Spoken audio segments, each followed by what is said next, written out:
સુરેન્દ્રનગરની વાત કરીએ તો સુરેન્દ્રનગરના નાગરિકો માટે એક રાહતના સમાચાર સામે આવ્યા છે। શહેરીજનોને નવા ઓળખપત્ર કઢાવવા કે સુધારા વધારા કરાવવા માટે હવે અમદાવાદ કે સુરત સુધી લાંબુ થવું નહીં પડે, કારણ કે સુરેન્દ્રનગર શહેરમાં વિધિવત રીતે પ્રથમ વિશેષ કેન્દ્ર ખુલ્લું મૂકવામાં આવ્યું। આ કેન્દ્ર પર 18 વર્ષથી ઉપરના નાગરિકો માટે નવું કાર્ડ કઢાવવા તેમજ સરનામું બદલવા સહિતની તમામ કામગીરી સરળતાથી હાથ ધરવામાં આવશે। આ સુવિધાનું ઉદ્ઘાટન સાંસદ ચંદુ સિહોરા અને ધારાસભ્ય જગદીશ મકવાણાના હસ્તે કરવામાં આવ્યું હતું।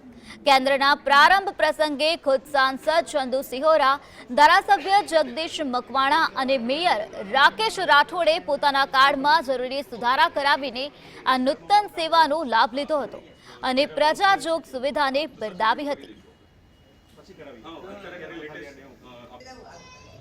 और दो तीन खास बात हैं जो इस सेंटर पे कि एक तो सारी फैसिलिटीज आधार की यहाँ पर मिलेंगी, एनरोलमेंट, अपडेट, एडल्ट एनरोलमेंट सारी फैसिलिटी मिलेंगी। और ये सेंटर 7 डेज ए वीक रहेगा, मतलब सैटरडे संडे छुट्टी वाले दिन भी चालू रहेगा। सिर्फ जो भारत सरकार की गजेटेड हॉलीडेज हैं उनके छोड़ के सभी दिन ये सेंटर चालू रहेगा, सुबह 9 से शाम को 6।